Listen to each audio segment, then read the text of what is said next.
भगवते वासुदेवाय नमो नमः। छठा अध्याय इक्ष्वाकु के वंश का वर्णन, मांधाता और सौभरी ऋषि की कथा का वर्णन इस अध्याय में होगा। सुखदेव जी कहते हैं कि अब हम अम्बरीश के वंश के वर्णन के बारे में जानते हैं। अम्बरीश के पुत्र हुए रथितर। रथितर के आगे कोई संतान नहीं हुई, जिस वजह से वह बड़े ही दुखी हुए। उन्होंने आंगिरस नाम के ऋषि से, जो कि बड़े ही विद्वान थे, तो उन्होंने ब्रह्म तेज के द्वारा उनकी ही भार्या से बहुत से पुत्र उत्पन्न करे। अब भार्या थी रथितर की, ब्रह्म तेज से उनकी शक्तियों से उत्पन्न हुए कई पुत्र, क्योंकि रथितर की संतान नहीं थी, लेकिन वह रथितर के पुत्र की बजाय आंगिरस कहलाए और वह सर्वश्रेष्ठ पुत्र हुए, क्योंकि वह ब्राह्मण और अक्षत्रिय दोनों के अंदर आते थे। एक बार मनु जी के छींकने पर उनकी नासिका के द्वारा इक्ष्वाकु नाम के पुत्र उत्पन्न होते हैं। इक्ष्वाकु के आगे 100 पुत्र होते हैं, जिनमें सबसे बड़े होते हैं विकुक्षी। एक दिन श्राद्ध का यज्ञ हो रहा होता है, तो इनके पिता जो इक्ष्वाकु हैं, वह विकुक्षी को कहते हैं कि तुम जाओ और यज्ञ के लिए शुद्ध मांस लेके आओ जाकर। तो वह शिकार करने के लिए जाते हैं, रथ पर सवार होकर अपना धनुष बाण लेकर बहुत शिकार खेलते हैं। तो शिकार के दौरान उन्हें शुद्ध मांस भी मिलता ही है। बहुत थक जाते हैं, एक तरफ बैठ जाते हैं, बड़ी भूख लगती है उन्हें। अब भूख के कारण वह ये बात तो जानते नहीं थे कि जो मांस वह इकट्ठा कर रहे हैं उसे खाना नहीं है, नहीं तो वह श्राद्ध के योग्य नहीं रहेगा, शुद्ध नहीं रहेगा। इस बात को ना जानते हुए उन्होंने एक खरगोश खा लिया। बाकी बचा हुआ मांस उन्होंने लाकर अपने पिता को दिया। उनके पिता ने गुरु जी को दिया, जो यज्ञ कर रहे थे, वशिष्ठ जी। अब उनको जब यह सब दिया गया तो वह कहते यह तो अशुद्ध है, यह श्राद्ध की योग्य बिल्कुल भी नहीं है। और यह शास्त्रीय उल्लंघन करने के कारण उनके जो पुत्र थे, पिता ने पुत्र को देश से निकाल दिया। हालांकि उन्होंने अनजाने में ही भूल की थी, लेकिन जो दंड था, जो अपराध उन्होंने किया, जो प्रारब्धवश था, उनको वह भुगतना पड़ा। इसके बाद उन्होंने वशिष्ठ जी से ज्ञान के बारे में बातचीत की, चर्चा की, और वह फिर वन की ओर चले जाते हैं ताकि वह मोक्ष की प्राप्ति कर सके। तो सब कुछ वह छोड़ छाड़ देते हैं। इसके बाद जो उनके पुत्र विकुक्षी हैं, वो वापस आते हैं, फिर से सारा का सारा राजपाट संभालते हैं और बहुत ही सिद्ध होते हैं, प्रसिद्ध होते हैं। उनके फिर इंद्रवाह और कुकुस्थ, यह 2 नाम और पड़ते हैं। इनका कारण जानिए कि ये 2 नाम क्यों पड़े। एक बार सतयुग के अंत में दैत्य और देवताओं के बीच में युद्ध होता है, लड़ाई होती है। देखा जाता है कि दैत्य जीत रहे हैं और जो देवता हैं वो हार रहे हैं।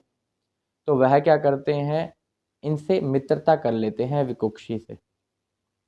यह कहते हैं ठीक है, मैं युद्ध तो तुम्हें जिता दूंगा, लेकिन मैं इंद्र की ही सवारी करूंगा। एक बार तो इंद्र इसको अस्वीकार कर देते हैं, लेकिन जैसे देवताओं की हार हो रही है और देवताओं के अधिपति भी हैं, तो वह मान जाते हैं और एक बैल का स्वरूप वह वहां पर ले लेते हैं। तो बैल के डील के ऊपर, जिसको कुकुद बोला जाता है, इन्हीं के नाम से उनका कुकुस्थ नाम पड़ गया था, क्योंकि वह उनके डील पर बैठे थे। भगवान विष्णु भी उनको भरपूर शक्तियां देते हैं युद्ध के लिए। अब युद्ध में जैसे ही वह कदम रखते हैं, अपने तीक्ष्ण बाणों से वह ऐसी बाणों की वर्षा करते हैं कि सभी जो दैत्य होते हैं वह यमराज के हवाले कर दिए जाते हैं। विशाल से विशाल शक्तिशाली दैत्य वह उनके बाणों से छिन्न भिन्न होकर यमराज के पास जाता रहा। इस प्रकार देवता युद्ध जीत गए और देवता बहुत ही प्रसन्न होते हैं। युद्ध जीतने के बाद उन्होंने जैसा कि इंद्र की सवारी की थी, इसी वजह से उनका नाम इंद्रवाह भी पड़ गया। इनके वंश को आगे बढ़ाते हैं। इनके आगे उत्पन्न होते हैं पुरंजय नाम के पुत्र। पुरंजय के जो पुत्र होते हैं उनका नाम है कुवल याशव। अब कुवल याशव के बारे में जानिए। जो कुवल याशव थे, इन्होंने एक उतंक नाम के ऋषि को प्रसन्न करने के लिए इनके जो 21,000 पुत्र थे उनके द्वारा एक धुंधु नाम के राक्षस को, दैत्य को मरवाया। वह दैत्य बड़ा ही शक्तिशाली था, इतना शक्तिशाली था कि उसकी आग से 21,000 में से केवल 3 बचे, बाकी सब आग के अंदर भस्म हो गए। इस प्रकार उन्होंने उतंक नाम के ऋषि को प्रसन्न करने के लिए यह किया, और वो जो 3 बचे उनके वंश में आगे उत्पन्न होते हैं युवनाशव। युवनाशव के भी संतान नहीं थी, वह उनकी 100 स्त्रियां थी, 100 पत्नियां थी। उनको लेकर वन में चले जाते हैं। वन में जाकर वह यज्ञ का अनुष्ठान करवाते हैं तपस्वियों द्वारा, ऋषियों द्वारा। तो वहाँ ऋषियों के द्वारा जो यज्ञ का अनुष्ठान होता है, तो एक रात्रि उनको बड़ी ही प्यास लगती है। वह रात को उठते हैं जल पीने के लिए, इधर उधर ढूंढते हैं, नहीं मिलता। जहाँ ऋषि सो रहे होते हैं वहाँ जाते हैं, कहते हैं वहाँ तो जल अवश्य मिलेगा। वहाँ जाते हैं, वहाँ उनको जल मिल जाता है और वह पी जाते हैं। ऋषि लोग सुबह उठते हैं, वह कहते हैं हमने जल रखा था, वह कहाँ गया। फिर वह कहते हैं वह जल तो अभिमंत्रित था, जो पुत्र की प्राप्ति होनी थी वह उसी जल से होनी थी, और वह जल पी लिया अब युवनाशव ने। तो युवनाशव के प्रसव के समय कुछ समय के बाद उनकी दाहिनी कोख को फाड़कर एक पुत्र उत्पन्न होता है, और वह आगे चलकर चक्रवर्ती राजा बनता है। जब वह पुत्र उत्पन्न होता है तो उसे भूख लगी होती है, दूध की इच्छा होती है। तब इंद्र कहता है रो मत, मैं तुम्हें दूध पिलाता हूँ। तो वह अपनी तर्जनी उंगली के द्वारा उस पुत्र को दूध भी पिलाते हैं। अब इन्हीं के वंश को आगे बढ़ाते हैं। तो युवलाशव और आगे इनके पुत्र होते गए। अब आ जाते हैं इनकी जो वंश में उत्पन्न होते हैं, वह है मांधाता। मांधाता की पोतियां होती हैं 50। इन 50 पोतियों के लिए स्वयंवर रखा जाता है कि इनके लिए योग्य वर चुना जा सके। इनके पास सोभरी ऋषि आते हैं। वह कहते हैं कि मुझे एक कन्या दे दीजिए आपकी। तो वह कहते हैं कि आप स्वयंवर में आना, जो कन्या आपको चुन ले उसे आप ले जाना। वह समझ जाते हैं वह ऐसा क्यों कह रहे हैं, क्योंकि सोभरी ऋषि जो हैं वह बुढ़ापे में आ चुके हैं। उनके झुर्रियाँ पड़ चुकी हैं, बाल पक चुके हैं, शरीर अस्वस्थ रहता है। इस प्रकार तो उनको कन्या मिलने वाली नहीं है, और राजा ने भी एक तरह से टकरा ही दिया कि वह उनको उनकी कन्या नहीं देना चाहते, कि कन्या अपने आप चुने तो चुने, और ऐसी कन्या फिर क्यों चुनेगी ऐसे पति को जो कि एक बूढ़ा हो, जिसके झुर्रियाँ पड़ी हों, जिसके बाल पक गए हों। तो वह कहते हैं ऐसी बात है। वैसे सोभरी ऋषि बड़े ही तपस्वी थे, उनकी ऐसी कोई मंशा थी नहीं। उनके तो बड़े अपने नियम थे, यज्ञ का अनुष्ठान करते थे, केवल विष्णु भगवान की पूजा करते थे।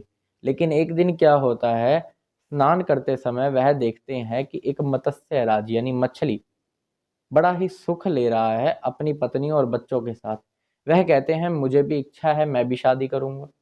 तो इस कारण से वह वहां पर जाते हैं ताकि वह उनको एक कन्या मिल सके, फिर वह शादी करेंगे, फिर वह सुख भोगेंगे।